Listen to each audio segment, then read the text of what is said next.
Welcome to Frenglish Language Academy. This is listening test 754. If your typing speed is not so good, please write answers first on paper. And to save time, write numbers from 1 to 40 on paper before beginning listening test. I repeat, if your typing speed is slow, please write answers on paper first. You can type answers at the end of the test. And to save time, pause this audio. Take a paper and pen and write numbers from 1 to 40. All the best. You will hear a number of different recordings, and you will have to answer questions on what you hear. There will be time for you to read the instructions and questions, and you will have a chance to check your work. All the recordings will be played once only. The test is in 4 parts. At the end of the test, you will be given 2 minutes to check your answers. Now turn to part 1.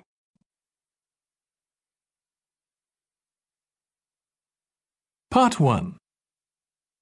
You will hear a representative from a train company talking to a woman about her train journey. First, you have some time to look at questions 1 to 6.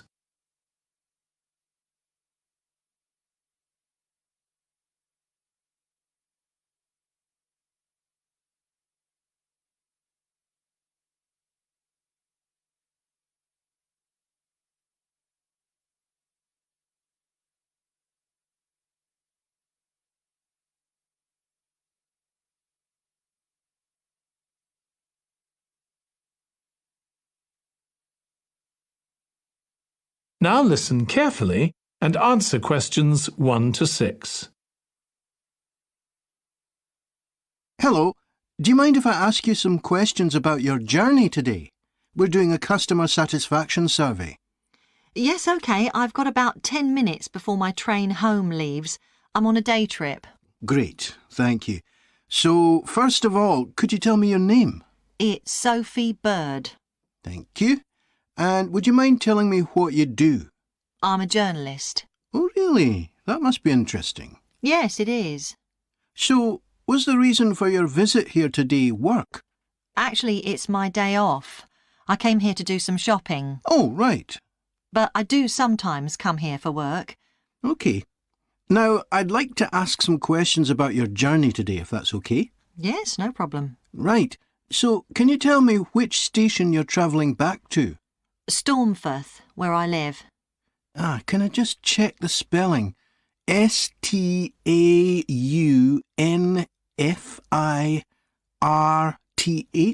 That's right. And you travelled from there this morning? Yes. OK, good. Next, can I ask what kind of ticket you bought? I assume it wasn't a season ticket as you don't travel every day. That's right. No, I just got a normal return ticket. I don't have a rail card, so I didn't get any discount. I keep meaning to get one because it's a lot cheaper. Yes, you'd have saved 20% on your ticket today. Oh. So you paid the full price for your ticket? I paid £23.70. OK. Do you think that's good value for money? Not really. I think it's too much for a journey that only takes 45 minutes. Yes, that's one of the main complaints we get. So you didn't buy your ticket in advance? No. I know it's cheaper if you buy a week in advance, but I didn't know I was coming then. I know. You can't always plan ahead. So, did you buy it this morning? No, it was yesterday. Right. And do you usually buy your tickets at the station? Well, I do usually, but the ticket office closes early and I hate using ticket machines. I think ticket offices should be open for longer hours. There's always a queue for the machines and they're often out of order. A lot of customers are saying the same thing. So, to answer your question, I got an e-ticket online. Before you hear the rest of the conversation, you have some time to look at questions 7 to 10.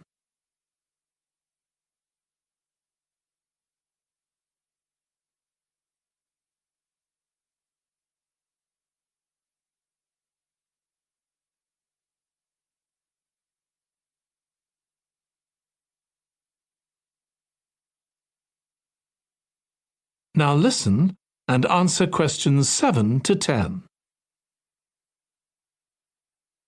OK, thank you. Now, I'd like to ask you about your satisfaction with your journey. So what would you say you were most satisfied with today? Well, I like the Wi-Fi on the train. It's improved a lot. It makes it easier for me to work if I want to. That's the first time today anyone's mentioned that. Oh. It's good to get some positive feedback on that. Mm.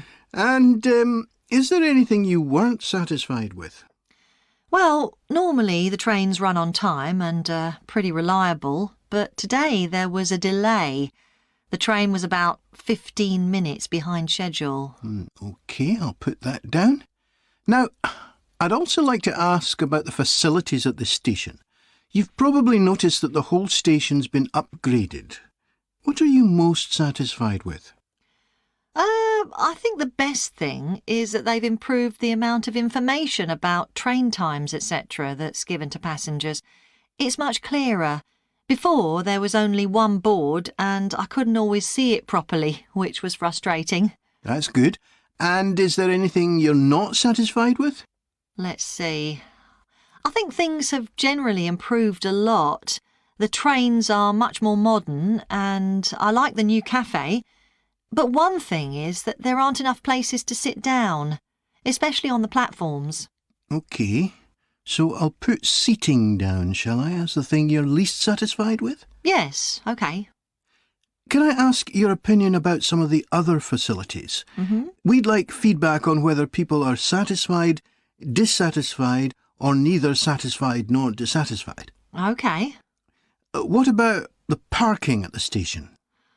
Well, to be honest, I don't really have an opinion, as I never use it. So neither satisfied nor dissatisfied for that, then? Yes, I suppose so. OK, and what about the... That is the end of part 1. You now have 1 minute to check your answers to part 1.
Part 2.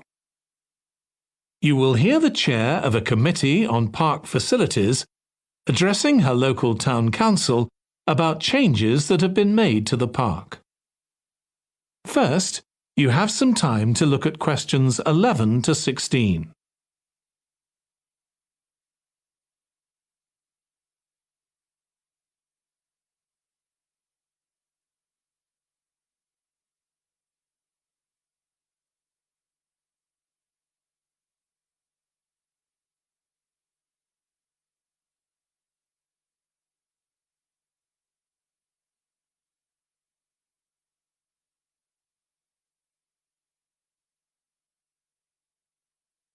Now listen carefully and answer questions 11 to 16. As chair of the Town Council Subcommittee on Park Facilities, I'd like to bring you up to date on some of the changes that have been made recently to the Croft Valley Park. So if you could just take a look at the map I handed out, let's begin with a general overview. So, the basic arrangement of the park hasn't changed. It still has 2 gates, north and south, and a lake in the middle. The cafe continues to serve an assortment of drinks and snacks, and is still in the same place, looking out over the lake and next to the old museum. We're hoping to change the location of the toilets and bring them nearer to the centre of the park, as they're a bit out of the way at present, near the adventure playground, in the corner of your map.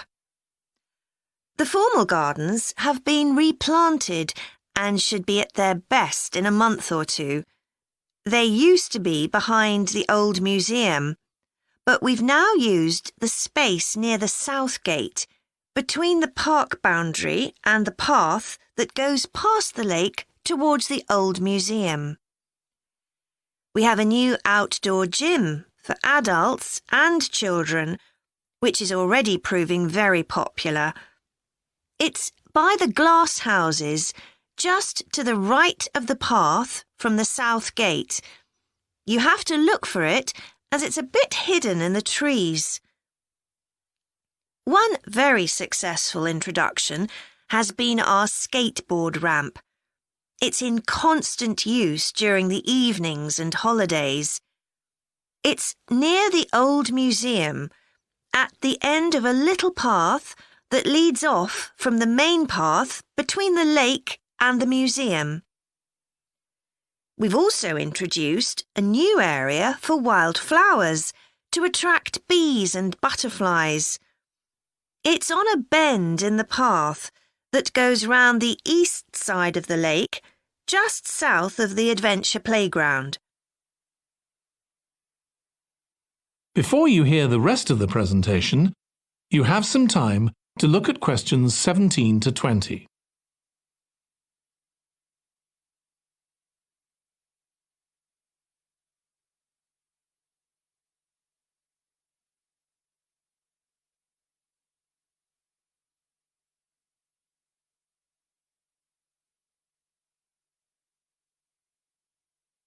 Now listen and answer questions 17 to 20. Now, let me tell you a bit more about some of the changes to Croft Valley Park. One of our most exciting developments has been the adventure playground. We were aware that we had nowhere for children to let off steam and decided to use our available funds to set up a completely new facility in a large space to the north of the park. It's open year-round, though it closes early in the winter months, and entrance is completely free. Children can choose whatever activities they want to do, irrespective of their age. But we do ask adults not to leave them on their own there. There are plenty of seats where parents can relax and keep an eye on their children at the same time. Lastly, the glass houses. A huge amount of work has been done on them to repair the damage following the disastrous fire that recently destroyed their western side. Over £80,000 was spent on replacing the glass walls and the metal supports, as well as the plants that had been destroyed, although, unfortunately, the collection of tropical palm trees has proved too expensive to replace up to now. At present, the glass houses are open from 10 a.m. to 3 p.m. Mondays to Thursdays, and it's hoped to extend this to the weekends soon. We're grateful to all those who helped us by contributing their time and money to this achievement. The gardens have really been That is the end of part 2. You now have 30 seconds to check your answers to part 2.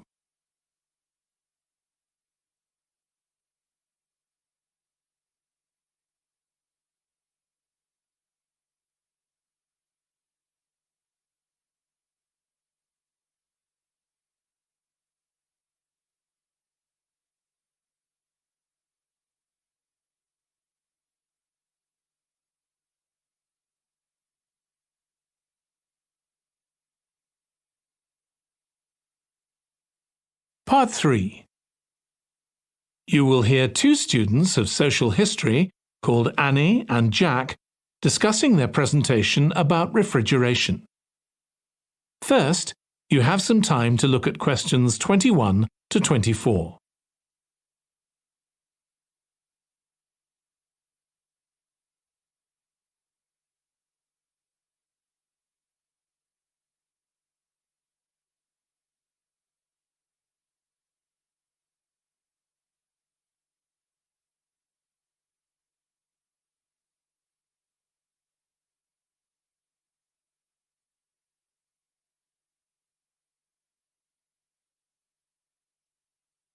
Now listen carefully and answer questions 21 to 24.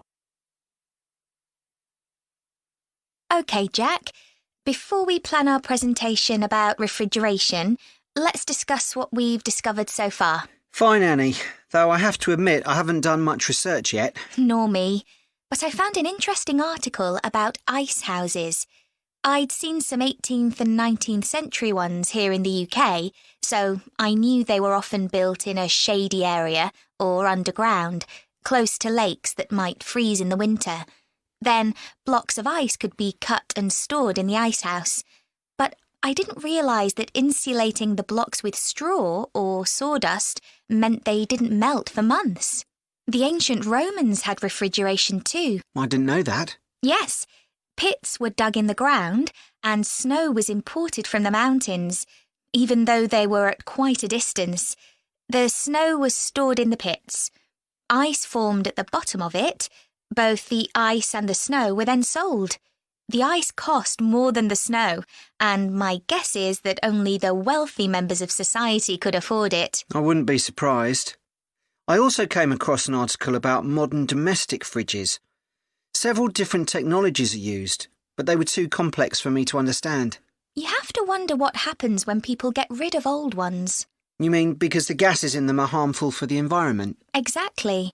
At least there are now plenty of organisations that will recycle most of the components safely. But of course, some people just dump old fridges in the countryside. It's hard to see how they can be stopped, unfortunately. In the UK, we get rid of 3 million a year altogether. That sounds a lot, especially because fridges hardly ever break down. That's right. In this country, we keep domestic fridges for 11 years on average, and a lot lasts for 20 or more. So if you divide the cost by the number of years you can use a fridge, they're not expensive, compared with some household appliances. True. I suppose manufacturers encourage people to spend more by making them different colours and designs. I'm sure when my parents bought their first fridge, they had hardly any choice. Yes, there's been quite a change. Before you hear the rest of the discussion, you have some time to look at questions 25 to 30.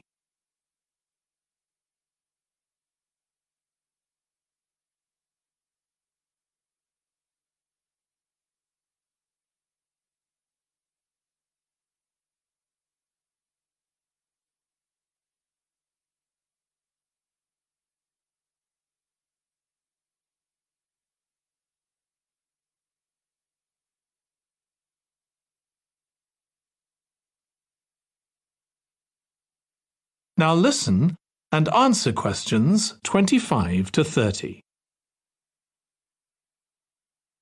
Right, let's make a list of topics to cover in our presentation and decide who's going to do more research on them. Then later we can get together and plan the next step. OK. How about starting with how useful refrigeration is and the range of goods that are refrigerated nowadays? Because, of course, it's not just food and drinks. No, I suppose flowers and medicines are refrigerated too. And computers. I could do that, unless you particularly want to. No, that's fine by me. What about the effects of refrigeration on people's health? After all, some of the chemicals used in the 19th century were pretty harmful, but there have been lots of benefits too, like always having access to fresh food. Do you fancy dealing with that? I'm not terribly keen, to be honest. Nor me. My mind just goes blank when I read anything about chemicals. Oh, all right then. I'll do you a favour. But you owe me, Jack. OK. What about the effects on food producers, like farmers in poorer countries being able to export their produce to developed countries? Something for you, maybe? I don't mind. It should be quite interesting. I think we should also look at how refrigeration has helped whole cities, like Las Vegas, which couldn't exist without refrigeration because it's in the middle of a desert. Right. I had a quick look at an economics book in the library that's got a chapter about this sort of thing. I could give you the title if you want to do this section. Not particularly, to be honest. I find economics books pretty heavy-going as a rule. OK, leave it to me then. Thanks. Then there's transport and the difference that refrigerated trucks have made. I wouldn't mind having a go at that. Don't forget trains too. I read something about milk and butter being transported in refrigerated railroad cars in the USA right back in the 1840s. I hadn't thought of trains. Thanks. Shall we have a separate section on domestic fridges? After all, they're something everyone's familiar with. What about splitting it into two? You could investigate 19th and 20th century fridges, and I'll concentrate on what's available these days, and how manufacturers differentiate their products from those of their competitors. OK, that'd suit me. That is the end of Part 3. You now have 30 seconds to check your answers to Part 3.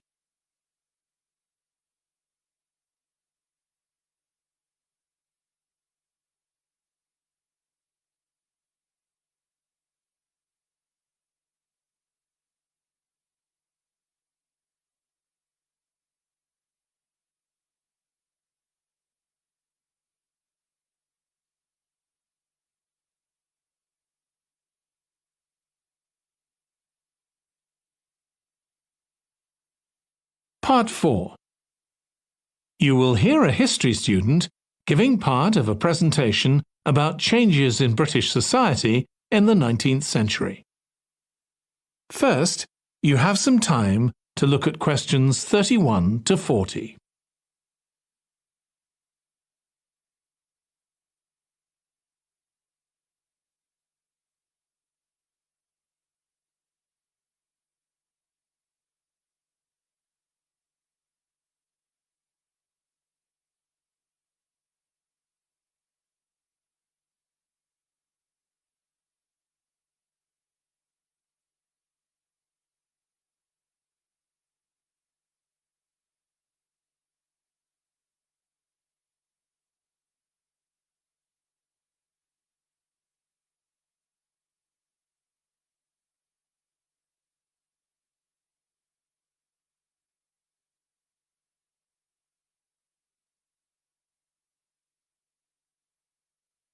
Now listen carefully and answer questions 31 to 40. Hi everyone. In this session, I'll be presenting my research about the social history of Britain during the Industrial Revolution. I particularly looked at how ordinary lives were affected by changes that happened at that time. This was a time that saw the beginning of a new phenomenon, consumerism, where buying and selling goods became a major part of ordinary people's lives. In fact, it was in the 19th century that the quantity and quality of people's possessions was used as an indication of the wealth of the country. Before this, the vast majority of people had very few possessions, but all that was changed by the Industrial Revolution. This was the era from the mid-18th to the late 19th century, when improvements in how goods were made, as well as in technology, triggered massive social changes that transformed life for just about everybody in several key areas. First, let's look at manufacturing. When it comes to manufacturing, we tend to think of the Industrial Revolution in images of steam engines and coal. And it's true that the Industrial Revolution couldn't have taken place at all if it weren't for these new sources of power. They marked an important shift away from the traditional watermills and windmills that had dominated before this. The most advanced industry for much of the 19th century was textiles. This meant that fashionable fabrics and lace and ribbons were made available to everyone. Before the Industrial Revolution, most people made goods to sell in small workshops, often in their own homes. But enormous new machines were now being created that could produce the goods faster and on a larger scale, and these required a lot more space. So large factories were built, replacing the workshops and forcing workers to travel to work. In fact, large numbers of people migrated from villages into towns as a result.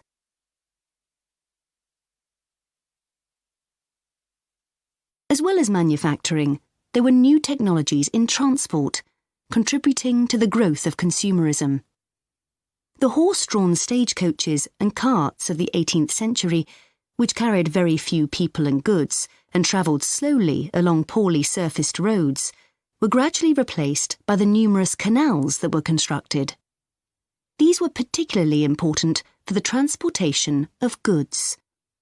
The canals gradually fell out of use, though, as railways were developed, becoming the main way of moving goods and people from one end of the country to the other. And the goods they moved weren't just coal, iron, clothes, and so on. Significantly, they included newspapers, which meant that thousands of people were not only more knowledgeable about what was going on in the country, but could also read about what was available in the shops. And that encouraged them to buy more. So faster forms of transport resulted in distribution becoming far more efficient. Goods could now be sold all over the country instead of just in the local market. The third main area that saw changes that contributed to consumerism was retailing. The number and quality of shops grew rapidly, and in particular, small shops suffered as customers flocked to the growing number of department stores, a form of retailing that was new in the 19th century. The entrepreneurs who opened these found new ways to stock them with goods and to attract customers. For instance, improved lighting inside greatly increased the visibility of the goods for sale. Another development that made goods more visible from outside resulted from the use of plate glass, which made it possible for windows to be much larger than previously. New ways of promoting goods were introduced too. Previously, the focus had been on informing potential customers about the availability of goods. Now, there was an explosion in advertising trying to persuade people to go shopping. Flanders claims that one of the great effects of the Industrial Revolution was that it created choice. All sorts of things that had previously been luxuries, from sugar to cutlery, became conveniences, and before long they turned into necessities. Life without sugar or cutlery was unimaginable, rather like mobile phones these days. That is the end of part 4. You now have 1 minute to check your answers to part 4.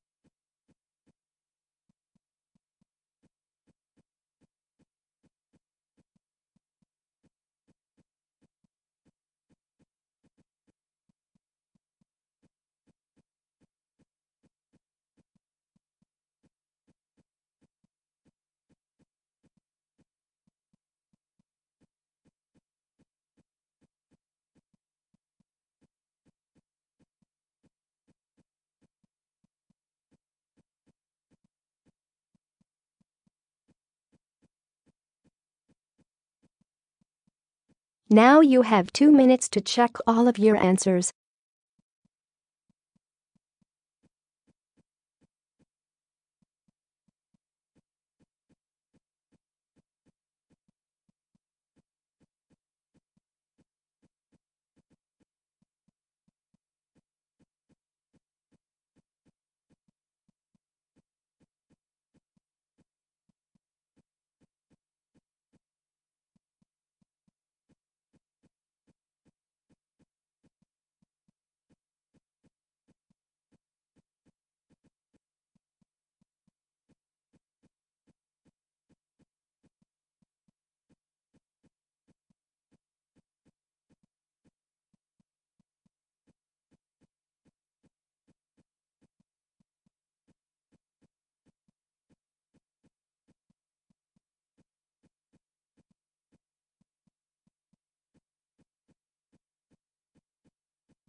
This is the end of listening test.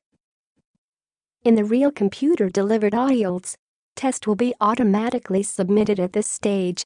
You will not be able to change any of your answers after this.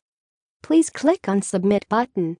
On the next screen, you can immediately check your score, all the right and wrong answers that you entered, and all the correct answers. Thank you very much for attempting this test at Frenglish Language Academy. If you submit your listening late, one band score will be deducted from your listening score. It will affect your overall IELTS band score. Please submit now. Thank you.